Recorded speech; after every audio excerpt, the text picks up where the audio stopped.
Hi mga karagkarag! Welcome back to my vlog. Isang magandang araw sa inyong lahat mula dito sa Lasak City. Kauwi ko lang mga karagkarag. Galing na naman ako ng Pagadian City. At pagdating ko dito sa bahay, inopen ko nga yung mga kaganapan ngayon na pinagchichismisan, pinagchichika ng mga chikadorang chismosa sa social media. Mga karagkarag, ang pa-close door interview ng Miss Grand International Pa-All-Star 2026. Nauna ko talaga nakita ang pa-interview ni Gassini Ganados natin. Wala muna tayong minupusal fashion distraction look. Kaya ito doon na natin to mga karag-karag.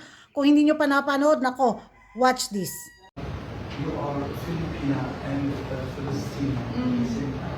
What being Palestinian means? Actually, I'm wearing a piece of Palestine. It's a form of strength, courage, and resilience. This is a form of strength, courage, and resilience by being a Palestinian. They were merely born in the wrong place at the wrong time, and they don't deserve all the adversity that is happening with them. And I met my father after my competition, and all my life I wanted to have siblings, and now that I finally found them, they can't even send me letters and gifts. I can't hug them, I can't comfort them, I can't save them. So this for me is, okay, I'm sorry.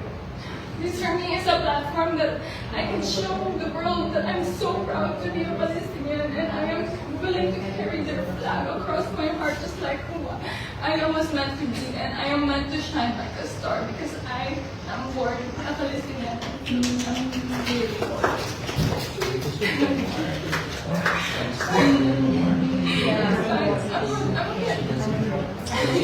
is what I was trying to learn. This is what I was trying to learn. You know what? She's my roommate, and we just uplift each other. We come from the same provinces, and we have the same passion towards our advocacy. And when we are bonded together, we shine the brightest, and that's why we want to.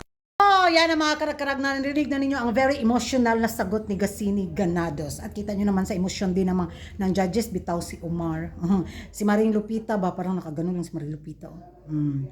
So ramdam talaga ni paring Omar natin mga karag-karag yung naging sagot ni Gassini Ganados. At base naman sa kanyang naging sagot mga karag-karag, sabihin man ng iba na pageant pati yung naging sagot ni Gassini Ganados. Pero alam naman natin na ang platform or pa-advokasya din ng Miss Grand International Organization ay bitaw, Stop the War and Violence. So naiintindihan ko si Gassini Ganados mga karagkarag sa kanyang naging sagot din. Kahit bobo ako sa English, naiintindihan ko pero mahirap lang i-explain. Naramdaman, mafe-feel mo rin yung emosyon niya dahil nga sa sitwasyon ng pamilya niya doon sa Palestine, di ba? So mararamdaman mo talaga na kerivang's talaga yung moment na to ni Gassini Ganados. Sabihin man ng iba na nagdrama si Gassini Ganados, na very, yun nga, pageant party yung tapos kumukuha ng sampitiya sa mga judges. Alangan naman tumawa si Gassini Ganados para i-express niya yung naramdaman niya sa sitwasyon ng pamilya na doon sa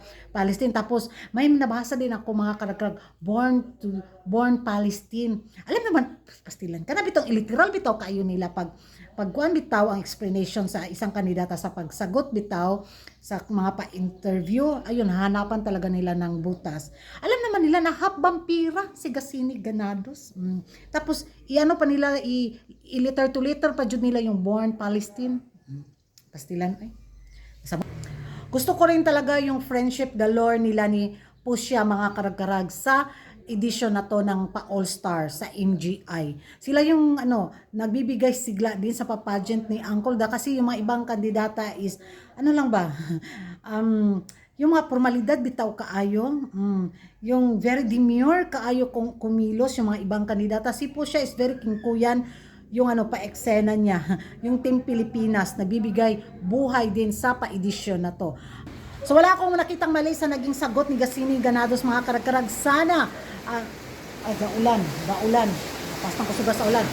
Sana makaraos tayo at maipasok talaga sa highest placement yung pambato natin.